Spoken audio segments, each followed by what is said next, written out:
Michael's getting ready. Nice. Our next speaker, Michael Organ, is a historian and archivist. Two of his main passions that he may share with us either now or later this evening is in relation to Strzelecki. He's most likely one of the best known, most knowledgeable Australians about Strzelecki. In addition to his interest in Polish cinema posters of Australian movies. He was showing me some of them earlier, and the representations of Picnic at Hanging Rock was one that I thought that was something different, but I'm not sure whether he'll be speaking about that now, but if you grab him later on for a few drinks, I'm sure he'll love to share it with you. Thank you, Tom. I'd like to acknowledge the traditional owners of the land upon which we meet here today and pay my respects to elders Uncle Jonathan and Auntie Lorna Casey, to our ambassador, members of Parliament, councillors, ladies and gentlemen. Pawel Strzelecki, scientist, explorer, humanitarian. We've heard previous speakers talk about those aspects of the man. We've seen the exhibition around here which talks about that as well. My connection with Strzelecki goes back to 1984 when I was a student at the University of Wollongong. I was doing a science degree majoring in geology, and I was tasked with mapping some land out at Bungonia, Marula, just north of Goulburn. And whilst I was doing that research, I came across the work of Strzelecki back in the late 1830s, early 1840s, and I came across this book. This is a copy of his book, Physical Description of New South Wales and Van Diemen's Land, published in London in 1845. Now, this is a very significant book in the history of Australian science because it's the first substantial scientific text about Australia.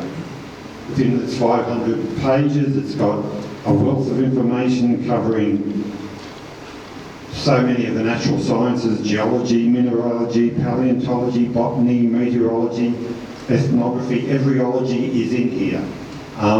It's quite an astounding document, and he compiled this document as a result of the work he did in the 4 years that he was here, between April 1839 and April of 1843. During that time he walked over 7,000 miles.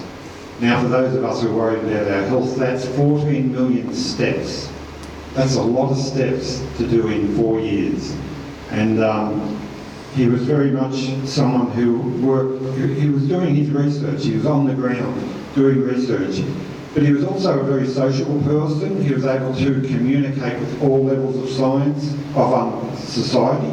He worked with local Aboriginal people, with convicts, free settlers, officials, the military, the governors, across the society. He was able to communicate and empathise with, and as a result he was able to bring those people on board in instances where he needed help to achieve some of his goals.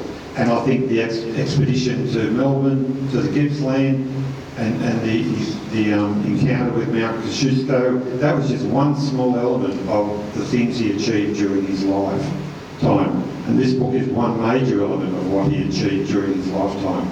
Following the publication of the book, he really didn't do much science after that. But as I said, it's a foundation document in Australian history. For example, it includes some of the first geological maps of Australia. It includes some of the early fossil descriptions, which can help us date our rocks and all that. And work such as this laid the foundation for the ongoing development of the country of Australia. He also raised issues such as he discussed his encounters with Aboriginal people. He also raised concerns about the fate of what was happening with the Aboriginal people. He talked about the environment, his concerns over deforestation. He talked about the weather. In this, he not only recorded information, data, but he also put forward his own views about a lot of these things. So it's a text that, and plus he also published other material, and it's a text that scientists will keep going back to. Researchers, young researchers, people such as myself doing university degrees, we'll keep going back to the work, the scientific work of Strzelecki. So, to many of us here, he's primarily remembered as, I know very little about his work outside of Australia, what he did before and after. But of his work here in Australia, he achieved a hell of a lot. He was, as I said, one of the most significant pioneering scientists, explorers and humanitarians to visit Australia, and he can rightly stand alongside Koskiusko both within his homeland and most especially within Australia as a pole of distinction, for he is one of the foremost pioneering scientists and explorers of Australia since the arrival of Europeans in 1788. Thank you.